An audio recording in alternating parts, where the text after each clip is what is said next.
Hello সকলকে, আমি তনুশ্রী নিয়ে চলে এসেছি আরও একটা ভিডিও। আজকে শেয়ার করব সন্ধ্যাবেলায় বা সকালবেলার টিফিনে খাওয়ার মতো একটা সুন্দর রেসিপি। প্রথমেই একটা বাটিতে আটা ও ময়দা এক করে নিয়েছি। এরপর আমাদের লাগবে পেঁয়াজ, লঙ্কা, চিনি, নুন। পেঁয়াজ ও লঙ্কাগুলোকে কিন্তু আমরা খুব ছোট ছোট করেই কেটে নেব। তারপর এই সবগুলোকে একে একে মেশাতে হবে। মেশানোর সময় আমরা একটু একটু করে জল দেব, আর হ্যাঁ, জলের পরিমাণটা একটু বেশিই দেব, কারণ এটা একটু পাতলা করেই মাখতে হবে।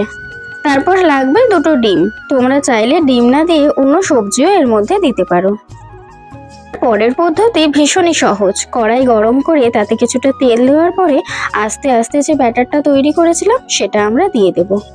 তারপরে আর কি, ভালো মতো দুপিঠ ভেজে নিলেই তৈরি হয়ে যাবে আমাদের আজকের মেনু। এবার তোমরা বলো তো, তোমরা নেক্সট ভিডিও কোন খাবারের উপরে দেখতে চাও? আমাদের এই ইউটিউব চ্যানেলটা সাবস্ক্রাইব করে দিও তাড়াতাড়ি। Thank you.